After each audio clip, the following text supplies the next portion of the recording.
When it comes to technology, is there something that really excites you? And is there something that you fear with technology? Yeah, from technology, something that excites me.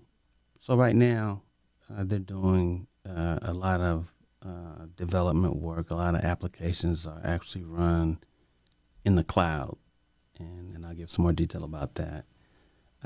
Versus in the olden days before the cloud, everything was kind of on. They called it on-prem. So on-premise. So 20, 30 years ago, companies would actually have in their building computers with raised floors, and they had backup power systems and this, that, and the other. They managed their whole infrastructure, the whole kit and caboodle. But where it's moved into the cloud, so there's still a room full of computers. The only difference is that there's a company that actually manages those computers. So that takes the staffing, the loading, the precautions to actually preserve the system.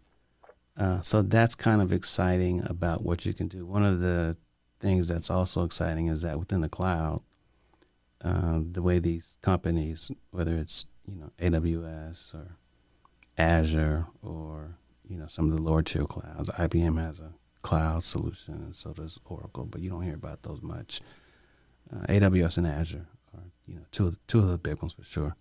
But one of the neat things about being in the cloud is that you can actually scale. So traditionally, if you had computers running, just say you had a store and you were selling goods, and traditionally, that retail, they make their market during the holidays toward the end of the year, where they may, they make 80% of their money. So that means that the load is heavier. Well, if you had a computer system that you were managing on-prem, then you have what you had. If you had 100 computers in there, you just had 100. And if your load got too heavy, then you just maxed out at your 100. Well, the cloud, what it can do is it can scale, and they've got a football field full of computers. So, if you normally running 50 computers, the cloud, which is exciting. I'm taking a roundabout way to answer your question, but I want to explain it so it makes sense. The cloud will allow you seamlessly to actually scale. So it'll spin up, 50, 100, 200, whatever you need, and you don't see the degradation. Your customers, they flow and things look normal. And to the second part of your question about something that kind of scares me is the artificial intelligence and the machine learning. So, right now, when you think about artificial intelligence and machine learning, those are computer terms, but everything is driven by data. So if all the things, like when you're on your phone and you search for a drill, and then a half hour later on your Facebook page you see an advertisement for a drill.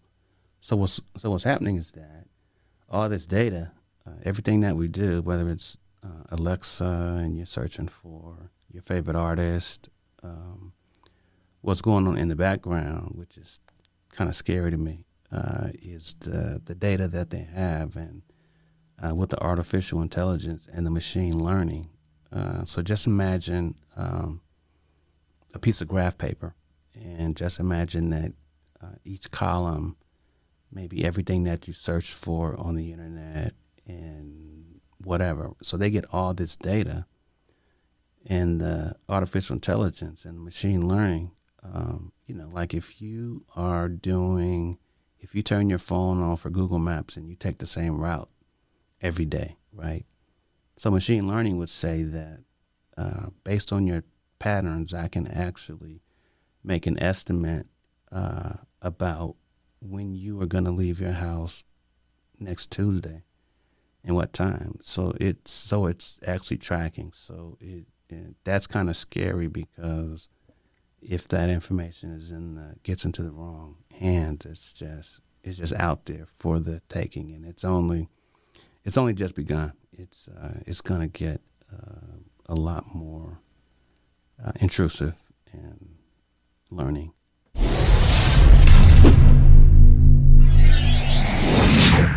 Actually went to college on a golf scholarship, and I majored in computer science. I went to Grambling, grew up in Oakland, California, and made my way down to Louisiana. So currently, I graduated in 1987. Since then, I've been in the computer science area. I've been a programmer. I've been quality assurance. I've done DevOps, which is a new area in this cloud-based world. And right now, I'm actually a project manager. So I work for NORAD, which is the North American Aerospace Defense Command, and they actually guard the airspace in North America and Canada as well. So pretty much I'm managing projects that the government has in place to guard the country. What is the most interesting programming that you've done? I think my current job is actually pretty exciting in that this is the first job that I've had that actually deals with something meaningful, if you will. So in this case, the work that I'm doing right now deals with the lives of the American people. It deals with protecting our country, and so it's meaningful. You didn't ask me that question, but I would say the most interesting programming job that I had was probably my first job out of college, and I actually programmed flight simulators. And in this case, the Navy had an aircraft called the P-3C Orion, and they call it a sub-detector. So this particular aircraft had three ways to detect submarines: radars, sonobuoys, and they had a device on the back of the aircraft. It was called MAD, Magnetic Anemometric Detector. But pretty much this airplane would fly across the water, and in one case it would drop sonobuoys. So that was interesting because I was writing code for the simulators, and at that time they had simulators in Hawaii, Sunnyvale, California, Maryland, and one more place, which I can't remember now. However, that was really, really neat because these simulators